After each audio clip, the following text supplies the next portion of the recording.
বর্তমানে স্বরাষ্ট্রমন্ত্রীকে দেখছি বিভিন্ন ধরনের সংবিধানের বিষয়গুলো সামনে নিয়ে আসার চেষ্টা করছেন। আপনি আপনার অতীত থেকে শিক্ষা গ্রহণ করুন। জনগণের উইল সংবিধানের চেয়ে বড়। আপনারা শহীদের রক্তের সাথে গাদ্দারি করছেন।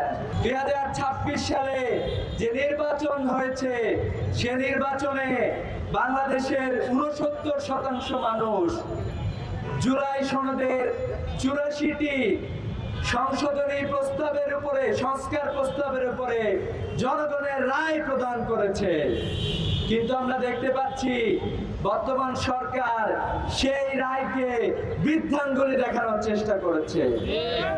133টি অধ্যাদেশের মধ্যে 20টি অধ্যাদেশকে তারা পাশ কাটিয়ে এই অধ্যাদেশগুলোকে তারা পাশ করতে চায় না বলে আমরা জেনেছি। আমরা এটাও জেনেছি গণভোট অধ্যাদেশকে তারা বাতিল করে দিতে চায়। আমরা বলতে চাই বাংলাদেশের গণমানুষের ম্যান্ডেটকে আপনারা এভাবে ছুঁড়ে ফেলতে পারেন না। জনগণের উইল সংবিধানের চেয়ে বড়। জনগণের আকাঙ্ক্ষা অনুযায়ী বাংলাদেশের সংবিধান রচিত হয়। অতএব এ ধরনের ডিস্ট্রাকটিভ কার্যক্রম থেকে আপনারা ফিরে আসবেন সেই প্রস্তাব রাখছি।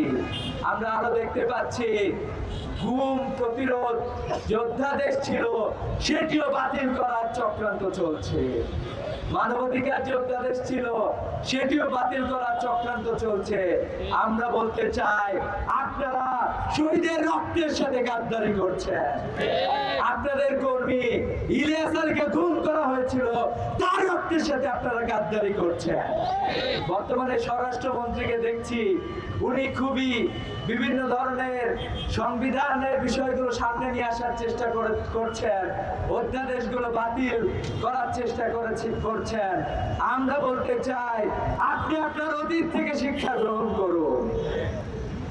আমরা এখনো বর্তমান যে প্রধানমন্ত্রী আছে তার কাছ থেকে আমরা শুনেছিলাম উনি তার নির্বাচনী প্রচারণায় হ্যাঁ ভোটের পক্ষে উনি ভোট চেয়েছিলেন।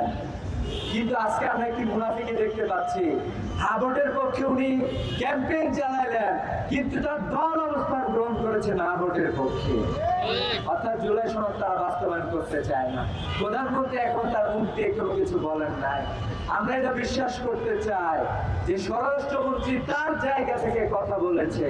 প্রধানমন্ত্রী সহ বর্তমান সরকারের যারা সংসদে গিয়েছেন তারা জনগণের যে ম্যান্ডেট রয়েছে সেই ম্যান্ডেটকে অবশ্যই পাশ করে নিয়ে আসবেন।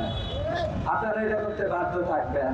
আমরা স্বাধীনতার এত বছর পরে আমরা একটি সুন্দর বাংলাদেশ চেয়েছিলাম, যে বাংলাদেশে তরুণরা শিক্ষার অধিকার পাবে, যে বাংলাদেশে উন্নত শিক্ষা ব্যবস্থা থাকবে, যে শিক্ষা ব্যবস্থার মাধ্যমে উন্নত নৈতিক মানবীয় চরিত্রের মানুষ তৈরি হবে এবং যোগ্য মানুষ তৈরি হবে। কিন্তু আমরা দেখছি সেই শিক্ষা ব্যবস্থা তৈরি করতেও আমাদের সরকারগুলো বারবার ব্যর্থ হয়েছে।